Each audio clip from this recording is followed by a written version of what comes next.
গোপালগঞ্জের ঘটনায় আজ হরতালের ডাক দিয়েছে আওয়ামী লীগের বেশ কিছু সংগঠন। গোপালগঞ্জের ঘটনায় রোববার হরতাল ডাকে নিষিদ্ধ আওয়ামী লীগ। হরতালের সমর্থনে রাতে বিভিন্ন জায়গায় ঝটিকা মিছিল ও পিকেটিং করে ফ্যাসিস্ট সংগঠনটির নেতাকর্মীরা।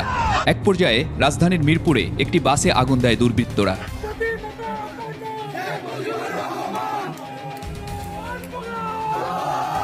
20 জুলাই বাংলাদেশের রাজনীতিতে আরও একটি বিস্ফোরক দিন। সারা দেশে বিশেষ করে রাজধানী ও বিভিন্ন জেলা শহরে আওয়ামী লীগ ও ছাত্রলীগের নেতাকর্মীরা রাজপথে নেমে আসে বিক্ষোভ মিছিল নিয়ে।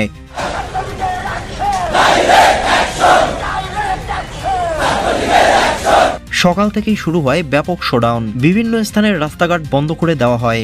এতে যান চলাচল সম্পূর্ণভাবে ব্যাহত হয়। কোথাও কোথাও বিক্ষোভকারীরা গাড়িতে আগুন ধরিয়ে দেয়। রাজপথ তখন আর শুধু প্রতিবাদের জায়গা ছিল না, যেন এক একটি রণক্ষেত্র। আওয়ামী লীগ নেতাকর্মীরা জয় বাংলা ও দলীয় স্লোগানে পুরো এলাকা কাঁপিয়ে তোলে। সূত্র জানায়, গোপালগঞ্জ আওয়ামী লীগ নেতাকর্মীদের গুলি করে হত্যা সহ সম্প্রতি ডক্টর ইউনূস সরকারের কিছু সিদ্ধান্তের প্রতিবাদেই এই বিক্ষোভ মিছিলের ডাক দেয় আওয়ামী লীগ। ছাত্রলীগের পক্ষ থেকেও পুরো দেশ জুড়ে একযোগে বিক্ষোভের পরিকল্পনা নেওয়া হয়। এ বিষয়ে কি বলছে বিশ্লেষকরা, বিস্তারিত জানতে সম্পূর্ণ ভিডিওটি দেখতে থাকুন। দেশে খুব একটা যে শান্তি রয়েছে, খুব একটা যে আইনশৃঙ্খলা পরিস্থিতির অবস্থা ভালো রয়েছে সেটা বলা যাবে না। 16 তারিখে গোপালগঞ্জ কাণ্ডের পরে গতকালকে আমরা দেখেছি কক্সবাজার কাণ্ড। গোপালগঞ্জে আওয়ামী লীগের বিরুদ্ধে, মুজিববাদের বিরুদ্ধে যে রকমের প্রচারণা ছিল, সেই একই ধাঁচে কক্সবাজারে গিয়ে যখন বিএনপি নেতা সালাউদ্দিন আহমেদকে টার্গেট করে বাজে মন্তব্য করেছিল এনসিপি নেতারা, তখন পরিবেশটা উত্তপ্ত হয় এবং পরবর্তীতে তারা 3টি পথসভা করতে পারেনি, মঞ্চ ভাঙচুর করা হয়েছে। শেষ পর্যন্ত তারা কক্সবাজারে আর থাকতেই পারেনি, বান্দরবনে চলে গিয়েছে। এরকম পরিস্থিতি যখন চলছে তখন গতকালকের আগের দিন থেকেই, শুক্রবার থেকেই একটা আলোচনা চলছে, যে আলোচনাটা হচ্ছে আওয়ামী লীগের হরতাল। আজকে সকাল ভোর থেকে সন্ধ্যা পর্যন্ত আওয়ামী লীগের হরতাল কর্মসূচি ঘোষিত রয়েছে। যদিও সেই হরতাল কর্মসূচি নিয়ে খুব একটা যে তোড়জোড় হয়েছে, সরকারের খুব একটা এই ব্যাপারে কথাবার্তা শোনা গিয়েছে কিংবা অন্যান্য রাজনৈতিক দলের এই ব্যাপারে কোনো মাথা ব্যথা রয়েছে, সেরকমটা দেখা যায়নি। সেরকমটা দেখা না গেলেও আওয়ামী লীগ এই যে হরতাল ঘোষণা করেছে, এই হরতাল ঘোষণার মাধ্যমে আইনশৃঙ্খলা পরিস্থিতি, সার্বিক যে অবস্থা সেটা আবারও খারাপের দিকে যাবে কিনা, বিশেষ করে রাজধানীর দিকে সবার চোখ থাকবে। রাজধানীতে কি হচ্ছে না হচ্ছে, রাজধানীর মানুষ নিরাপদে থাকতে পারবে কিনা, এটিকে কেন্দ্র করে নতুন কোনো জটিলতা তৈরি হবে কিনা, সেই আলোচনা চতুর্দিকে রয়েছে। এই আলোচনার পাশে আরও কিছু আলোচনা আওয়ামী লীগকে কেন্দ্র করে রয়েছে, যে আওয়ামী লীগের এই কর্মসূচিগুলো সমন্বয় করছে কে, ঘোষণা করে তারপরে সমন্বয় করা, কর্মীদেরকে কাজে লাগানো, এই কাজগুলো আদতে কে করছে, কোথায় থেকে করছে, এই আলোচনাও যেমন চলছে, তেমনি বাংলাদেশে আওয়ামী লীগের নেতৃত্বে নতুন কাউকে দেখা যেতে পারে কিনা সেই আলোচনাও চলছে। সেই নতুন নেতৃত্বের ক্ষেত্রে আওয়ামী লীগ থেকে চলে যাওয়া ভিন্ন দল করা 2 জন বর্ষিয়ান নেতার কথাও আলোচিত হচ্ছে। কি হচ্ছে আওয়ামী লীগকে ঘিরে, এবং আওয়ামী লীগের ঘোষিত এই কর্মসূচি আদৌ বাস্তবায়িত করা তাদের পক্ষে সম্ভব হবে কিনা, কিংবা সরকার এর বিরুদ্ধে কতটা মোকাবেলার পরিস্থিতি তৈরি করতে পারবে, সেই আলোচনাগুলো করব। বলছিলাম, আওয়ামী লীগের যে ঘোষিত কর্মসূচি হরতাল, আজকে সেই হরতাল হওয়ার কথা। সেই হরতালকে কেন্দ্র করে সারা দেশে কী পরিস্থিতি তৈরি হয়, সেরকম এক ধরনের উদ্বেগ, উৎকণ্ঠা সাধারণ মানুষের মধ্যে রয়েছে। যদিও সরকারের তরফ থেকে কোনো ধরনের বিবৃতি, ঘোষণা, আলোচনা এগুলো শোনা যাচ্ছে না। রাজনৈতিক দলগুলোর মধ্যেও এই আলোচনা নেই। সাধারণত কোনো হরতাল, অবরোধ, এরকম কর্মসূচি ঘোষণা হলে বিভিন্ন রাজনৈতিক দলের প্রতিক্রিয়া পাওয়া যায়, এই ক্ষেত্রে সেটাও পাওয়া যাচ্ছে না। তার মানে কি, সবাই ধরেই নিয়েছে যে এটা একটা অকার্যকর ঘোষণা, এই ঘোষণাতে কোনো কাজ হবে না। কিন্তু আওয়ামী লীগ সামাজিক যোগাযোগ মাধ্যমে ব্যাপক প্রচারণা চালানোর চেষ্টা করেছে এই হরতালকে কেন্দ্র করে। এবং গতকালকে আমরা দেশের একাধিক জায়গায় গাড়ি পোড়ানোর ঘটনা দেখেছি, মশাল মিছিলের ঘটনা দেখেছি। নারায়ণগঞ্জে মশাল মিছিলের একটা ভিডিও আমার চোখে পড়েছে। গত রাতে পল্লবীতে একটা গাড়ি পোড়ানোর ঘটনা ঘটেছে। সেই গাড়ি কারা পুড়িয়েছে সেটা একটা আলোচনার বিষয় হতে পারে। অনেকে বলছেন যে এটা আওয়ামী লীগ করেছে, অনেকে আবার বলছেন যে এটা এনসিপির নেতারা কক্সবাজারে বিএনপির নেতাদের বিরুদ্ধে যে কথাবার্তা, নগ্ন কথাবার্তা বলেছে, তারই প্রতিক্রিয়া এখানে দেখা গেছে। এরকম অনেক আলোচনা রয়েছে, অনেক আলোচনার মাঝে প্রকৃত ব্যাপারগুলো কি ঘটে এখন সেটাই দেখার বিষয়। আমাদের প্রত্যাশা শুধু থাকবে যে কোনো অরাজক পরিস্থিতি যেন তৈরি না হয়। সরকার আইনশৃঙ্খলা পরিস্থিতির স্বাভাবিক রাখতে যথাযথ কার্যকর ভূমিকা পালন করবে, যদিও তাদের পক্ষ থেকে কোনো ঘোষণা নেই, সেটা তাদের রুটিন ওয়ার্ক, সেটা করবেই।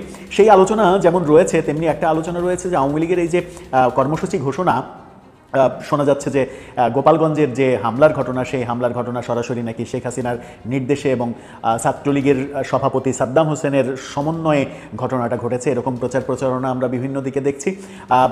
হরতালের এই ঘোষণা এবং এর সমন্বয়, এর টেক কেয়ার, এটা কোন নেতা কোথায় থেকে করছেন সেটা খুব একটা কিন্তু প্রচার হয়নি। খুব একটা প্রচারের ব্যাপারে আমরা কোনো কর্মসূচিও আমরা দেখিনি আওয়ামী লীগের। এরই মাঝে যেটা ঘটেছে, গোপালগঞ্জের ঘটনাকে কেন্দ্র করে কোটালীপাড়ার ওসিকে ফোন দেয়া বঙ্গবন্ধু গেরিলা বাহিনীর প্রধান, এরকম পরিচয়ে কোটালীপাড়ার ওসিকে ফোন দেয়া, হুমকি দেয়া, এরকম একটা ভিডিও ভাইরাল হতেও সামাজিক যোগাযোগ মাধ্যমে দেখেছি। ঘটনাগুলো ঘটছে এবং ঘটনাগুলো অভিযোগ করছে তারা যে গোপালগঞ্জে আইনশৃঙ্খলা রক্ষাকারী বাহিনী আওয়ামী লীগের নেতাকর্মী এবং সাধারণ মানুষের উপরে রাতের আধারে নিপীড়ন চালাচ্ছে, গণহারে গ্রেপ্তার করছে, দিনের বেলায় টহল দিচ্ছে, রাতের বেলায় অভিযানের নামে গণহারে গ্রেপ্তার করা হচ্ছে, যে কারণে কোনো পুরুষ মানুষ বাড়িতে থাকতে পারছে না, এমনকি 12-14 বছরের শিশুরাও রক্ষা পাচ্ছে না, এরকম প্রচার সামাজিক যোগাযোগ মাধ্যমে আমরা দেখছি। এই আলোচনাগুলো যখন চলছে তখন আর একটি আলোচনা ডালপালা মেলেছে। অনেকদিন থেকেই শোনা যাচ্ছিল যে আওয়ামী লীগের নতুন নেতৃত্ব কার কাঁধে যাওয়া দেয় আওয়ামী লীগের মূল নেতৃত্ব থেকে। সেই আলোচনায় অনেক নামই বিভিন্ন সময় আলোচিত হয়েছে। সাবেক রাষ্ট্রপতি আব্দুল হামিদের নাম যেমন আলোচিত হয়েছে, সাবির হোসেন চৌধুরীর নাম আলোচিত হয়েছে, শিরিন শারমিন চৌধুরী সাবেক স্পিকার, তার নাম আলোচিত হয়েছে, নারায়ণগঞ্জের মেয়র কিছুদিন আগে যাকে গ্রেপ্তার করা হলো সেলিনা হায়াত আইভি, তার নাম আলোচিত হয়েছে। নতুন করে আলোচনায় যে দুটি নাম শোনা যাচ্ছে, যে দুটি নাম চতুর্দিকে বিভিন্নভাবে বিভিন্নজন আলোচনার চেষ্টা করছেন, যে এই দুজনের একজন যদি দায়িত্ব নেন তাহলে আওয়ামী লীগের এই দুর্দিনে কাণ্ডারির ভূমিকা পালন করতে পারেন। একজন বাংলাদেশের 72-এর সংবিধান প্রণেতা এবং আওয়ামী লীগ থেকে চলে যেয়ে গণফোরাম করার নেতা, বাংলাদেশের সব থেকে নামি দামি আইনজীবী ব্যারিস্টার কামাল হোসেন। কামাল হোসেনের নাম আসছে, যদিও কামাল হোসেন শারীরিকভাবে কতটা সক্ষম সেটা একটা বড় বিষয়। তিনি সাধারণত এখন বিভিন্ন জায়গায় গেলেও সেটা তাকে হুইল চেয়ারে যেতে দেখা যায়। আরেকজনের নাম আলোচিত হচ্ছে, তিনি বাঘা সিদ্দিকী হিসেবে মুক্তিযুদ্ধের সময় পরিচিত, বঙ্গবীর কাদের সিদ্দিকী। তিনিও আরেকটি দল করেছেন, কৃষক শ্রমিক জনতা লীগ। সেই দল থেকে ছেড়ে এসে আওয়ামী লীগের দায়িত্ব নিতে পারেন কিংবা নিলে কেমন হয়, এই আলোচনাগুলো আওয়ামী লীগের শুভাকাঙ্ক্ষী কিংবা সমালোচকরা বিভিন্নভাবে বিভিন্ন দিকে করছেন। সামাজিক যোগাযোগ মাধ্যমে, ইউটিউবে, ফেসবুকে এই আলোচনাগুলো চলছে, এই আলোচনাগুলো ছড়িয়ে পড়ছে। যদি কামাল হোসেন আওয়ামী লীগের দায়িত্ব নেন, তার শারীরিক সক্ষমতা আমার মনে হয় নেই, তার গ্রহণযোগ্যতা রয়েছে, সর্বজন গ্রহণযোগ্যতা রয়েছে এবং সরকারের মধ্যেও এক ধরনের গ্রহণযোগ্যতা তার রয়েছে। কিন্তু আওয়ামী লীগ থেকে যেভাবে অনেকটা অপমানজনকভাবে তার বিদায় হয়েছিল, সেই বিদায়ের পর তিনি এই সিদ্ধান্তে যাবেন কিনা সেটা ব্যাপারে ব্যক্তিগতভাবে আমার যথেষ্ট সন্দেহ রয়েছে। তিনি এই দায়িত্ব গ্রহণ করতে চাইবেন না, আমার তাই মনে হয়।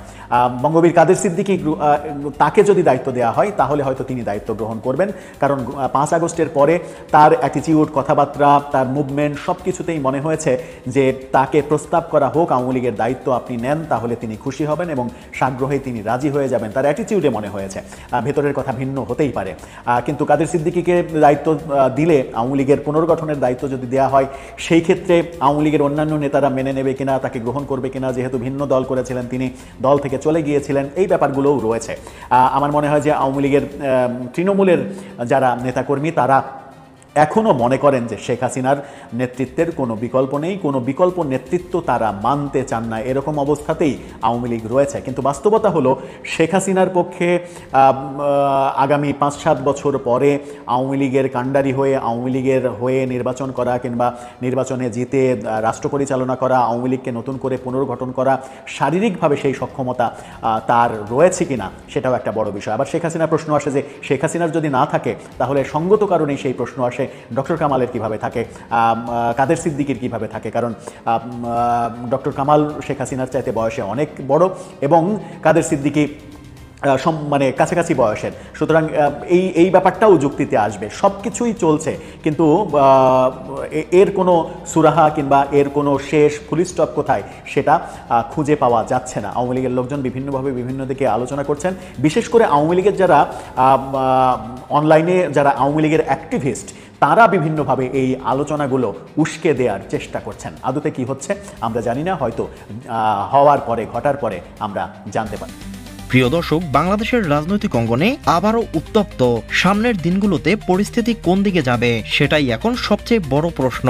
এ বিষয়ে আপনার কি মতামত জানিয়ে দিন কমেন্ট বক্সে।